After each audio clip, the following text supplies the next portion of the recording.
sobre si los promedios móviles pueden haber tenido algún impacto sobre Pemex o no. Aquí el senador Robledo tiene la razón en el sentido de que obviamente cómo construimos nosotros la fórmula y cómo determinamos los precios. En primer lugar tenemos un rezago, es decir, no tomamos los precios de ese momento, sino tomamos los precios de meses anteriores y luego además sacamos un promedio móvil de precios. Entonces, en realidad tenemos un elemento de un rezago y además un elemento de suavización porque tomamos un promedio de varios días, no tomamos nada más el impacto de un día. ¿Eso qué quiere decir? Que con respecto a el momento en que Pemex está realizando las operaciones en sí de compra-venta, sí puede darse el caso de que, por ejemplo, Pemex esté importando las gasolinas a un precio distinto al del precio máximo que determinamos con la fórmula. Entonces, sí puede llegar a darse diferencias desde el punto de vista de que Pemex a lo mejor lo está comprando a un precio más alto, pero también puede ser el caso que lo esté comprando a un precio más barato con respecto a el precio máximo que estamos generando en las fórmulas. Entonces, sí, la lógica es, sí se puede generar una cierta desviación temporal en contra o a favor de Pemex por el hecho de que tenemos un rezago de un mes y que además es un promedio móvil de varias semanas. Entonces, sí se puede llegar a observar que el precio al que, por ejemplo, Pemex importe esté por arriba o por debajo del precio máximo que sale de la fórmula por este rezago y por este promedio móvil, pero por definición no está sesgado. En condiciones bajo las cuales se esté subiendo el precio internacional, por ejemplo, típicamente ahí a lo mejor Pemex pudiera tener un poco de pérdida. En condiciones bajo las cuales bajar el precio internacional, en ese caso Pemex podría tener ganancia. La lógica es que no está sesgada la fórmula, sino que un poco buscando que tengamos fluctuaciones al alza y a la baja en precios, pues que al final en el neto termine siendo neutral fiscalmente para Pemex, es decir, no tenemos un sesgo, la fórmula no nos introduce un sesgo per se, depende un poquito de qué pasó con el precio observado en el momento versus el de la fórmula, el si en ese momento hay una afectación o no para Pemex. En algunos casos podría haber una afectación, en otros casos podría haber un beneficio, pero no hay ningún sesgo en un sentido o en otro. Con respecto a los comentarios del senador Dorin, en primer lugar con respecto al tema de los precios de las gasolinas. Es correcto que los precios de las gasolinas no se movieron lo mismo que se movieron los precios internacionales, y en eso tiene toda la razón el diputado Dorin. Obviamente un poquito, nosotros cuando se fija la banda de más o menos 3%, no conocemos exactamente cuál va a ser la evolución de los precios de las referencias internacionales a lo largo del año. Ya obviamente sí se toma explícitamente la decisión de que se estará trabajando de esta banda de más o menos 3% alrededor del precio del año pasado, que resulta a inicios del año sí la disminución en precios es más fuerte que la disminución que se observa en 3% al interior de la banda, que pudiera ser que sucediera a lo mejor ahorita o dentro del próximo par de meses, que a lo mejor la banda no va a aumentar todo lo que a lo mejor estacionalmente hubieran aumentado los precios internacionales. Entonces, en ese sentido, lo que está buscando la banda es acotar la estacionalidad alrededor de este más o menos 3%. Tiene razón en que al inicio del año el precio no bajó quizás todo lo que bajó la referencia internacional, pero en caso de que observáramos sorpresas en el otro sentido, como está siendo ahora, por ejemplo, el caso con el cambio estacional en los precios de las gasolinas, tampoco se está repercutiendo de la misma manera en el precio a los consumidores mexicanos, y esa era un poco la lógica de la banda durante este 2016. Con respecto al tema de los excedentes de Banco de México, yo creo que el mismo diputado, dentro de su intervención, pues claramente dejaba en evidencia, el comentario lo hizo en otro contexto, pero cuando habla de los problemas de la crisis de 94-95, yo creo que de manera muy relevante, pone ahí pues cuál es la importancia de finanzas públicas sanas, tener un nivel manejable y controlable, por ejemplo, para el endeudamiento público, la composición de la misma, etcétera. Y yo creo que en ese sentido, de manera muy responsable, el Congreso de la Unión toma la decisión de que si se llegaran a materializar excedentes de Banco de México, que esos excedentes se destinen a reducir el endeudamiento público y también a ahorrar recursos en los fondos de estabilización. Entonces, en ese sentido, de los 240,000 millones de pesos que sí se materializaron de excedentes de Banco de México, como menciona el diputado, se estima que 165,000 millones de pesos aproximadamente se estará destinando a reducir el endeudamiento que se lleve a cabo este año, y 75,000 millones de pesos irán al Fondo de Estabilización de los Ingresos Petroleros, justamente buscando el estar fortaleciendo la situación en su conjunto de las finanzas públicas. En ese sentido, vale la pena recordar qué son los excedentes del Banco de México. Los excedentes del Banco de México son, en principio, utilidades de una vez por todas, porque se reevaluó el tipo de cambio. Y eso implicó que aumentó el valor de las reservas internacionales. En ese sentido tiene toda la razón. Ahora, ese es un resultado que es probable que sea un resultado de una vez por todas. No es que tenga el Banco de México este tipo de utilidades todos los años y por lo tanto lo podamos tratar como un ingreso recurrente y que entonces tenga sentido introducirlo como un subsidio recurrente. Yo creo que de hecho, al reconocer que es un ingreso de una vez por todas vinculado a un activo del Estado mexicano, lo correcto es, bueno, tuvimos una noticia positiva desde el punto de vista de un activo. Yo creo que sí, la decisión que se toma de destinar eso para reducir un pasivo, yo creo que es la correcta. Eso mejor que el estarlo destinando a un gasto corriente recurrente o un subsidio en el precio de los combustibles, que como ya vimos, pues genera varios problemas. Genera problemas desde el punto de vista de una composición del parque vehicular que consume mucho más combustibles que en otros países del mundo. Obviamente genera problemas de contaminación, problemas de congestión, etcétera. Entonces, en ese sentido, yo sí, mi impresión es que la utilización de los excedentes del Banco de México para reducir los pasivos públicos, yo creo que el Congreso de la Unión toma la decisión correcta de intentar ser responsable en la utilización de esos recursos y que esos recursos se utilicen para disminuir pasivos públicos. Con respecto a la pregunta de la diputada Ceja, con respecto a las gasolinas de los últimos 15 años, yo creo que más que meternos en una discusión de si están aumentando mucho, poco, etcétera, yo creo que vale la pena fijarnos en dónde estamos hoy y si creemos que tiene sentido o no. Y donde ahí, la verdad, pues yo creo que lo que se propone en la reforma energética de movernos a un mercado libre y con competencia de combustibles, yo creo que es lo que tiene sentido.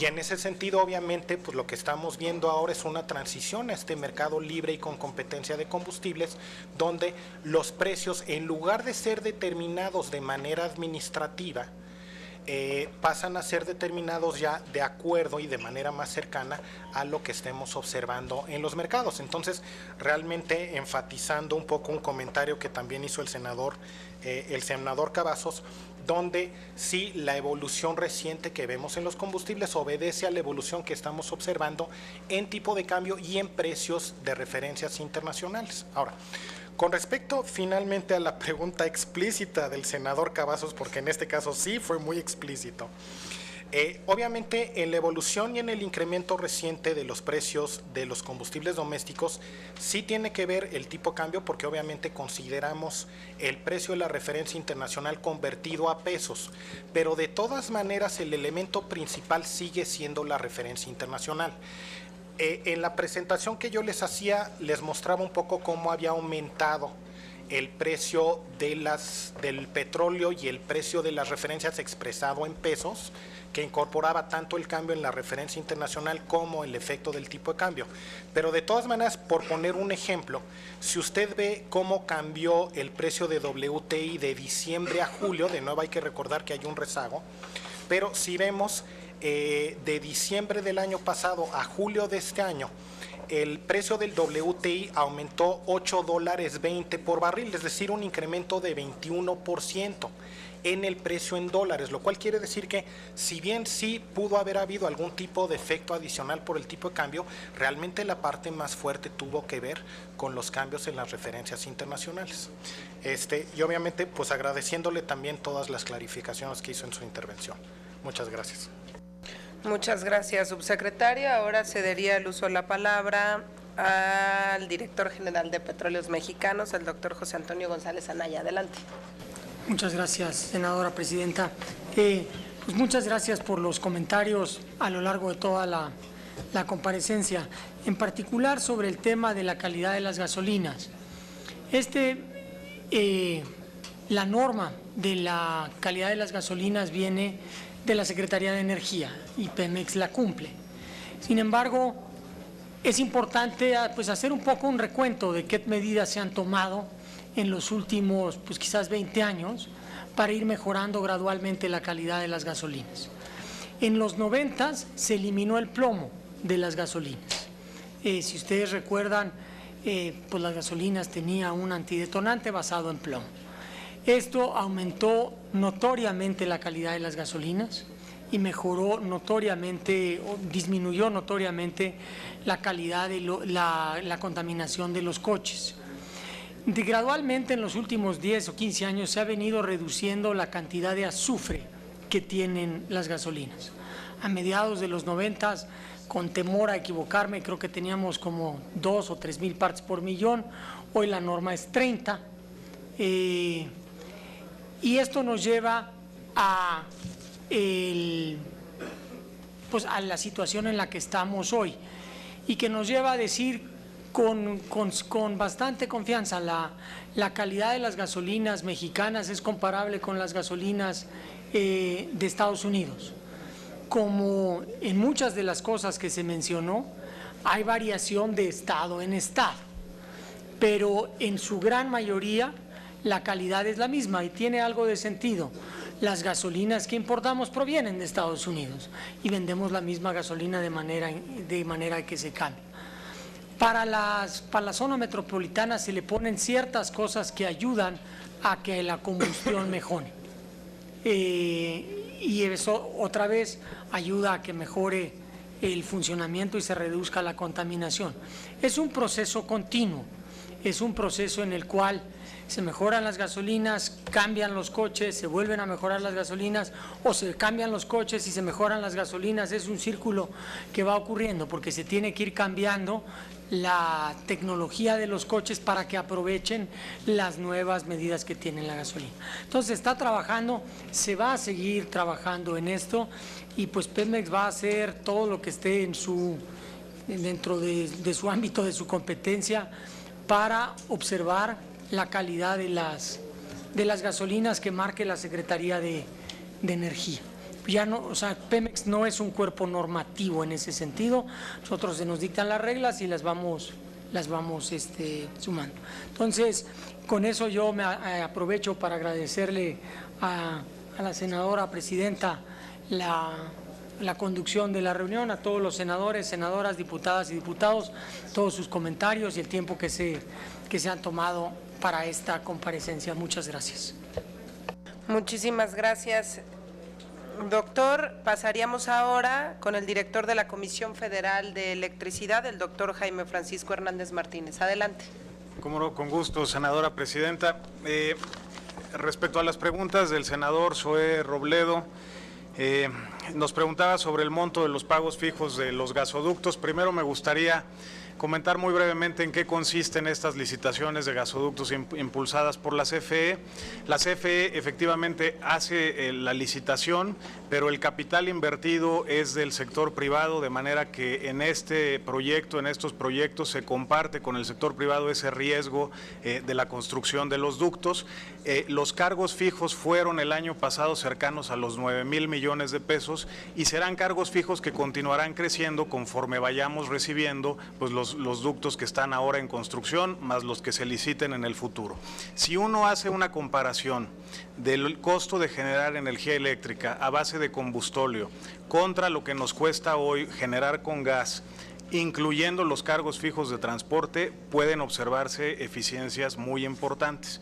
¿Qué pasará con las tarifas hacia adelante? Sin duda continuará una influencia del precio que se observa en los combustibles en la definición de las tarifas. Desde el lado de la CFE profundizaremos nuestra estrategia de reducción de costos de la generación de energía eléctrica, de manera que la fórmula que se utiliza para la determinación de las tarifas, que responde al uso de combustibles fósiles en el proceso y a la mezcla de los combustibles que utilizamos, arroje hacia adelante precios más competitivos de las tarifas eléctricas. Preguntaba el diputado Dorin respecto del ducto marino. El pasado 13 de junio comunicamos el resultado de la licitación de ese ducto y permítame empezar por el final. Es un ducto que no requiere derechos de vía, que su tiempo de construcción es 50% menor que lo que hubiera tomado hacerlo vía terrestre. Recordemos que es un ducto que baja de la región sur de Texas hacia Tuxpan, Veracruz, cruzando el estado de Tamaulipas. La oferta ganadora fue una oferta por $2.164 millones, que arrojó un ahorro respecto al presupuesto original de la CFE cercano al 52%. Su efecto en las tarifas del sistema es otro comentario que quisiera tomar un momento para hacer, porque hasta este momento los ductos que ha impulsado la CFE no forman parte del Sistrangas, del Sistema de Transporte y Almacenamiento Nacional Integrado de Gas Natural, de manera que no hay una tarifa roll-in en la que se repercutan estos costos. Pero podemos comparar, y es un dato que con gusto le haremos llegar. Corre un ducto paralelo al trazo de este ducto marino, solo que sobre tierra. La tarifa obtenida por la CFE, la tarifa nivelada, es más barata que la tarifa que se tiene en ese ducto terrestre. Los datos están, por supuesto, a su disposición y con gusto le ofrezco acercarle toda la información que requiera sobre el tema. Muchas gracias. Muy bien, muchísimas gracias. Hemos concluido con las intervenciones de los funcionarios públicos, de los legisladores.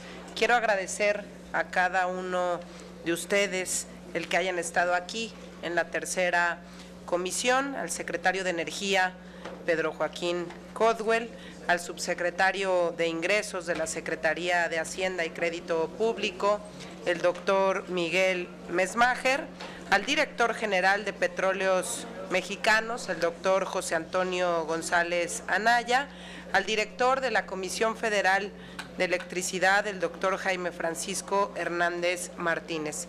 Les comparto a los integrantes de la comisión que las presentaciones se las haré llegar, ya cada uno de ellos nos dejó sus presentaciones para que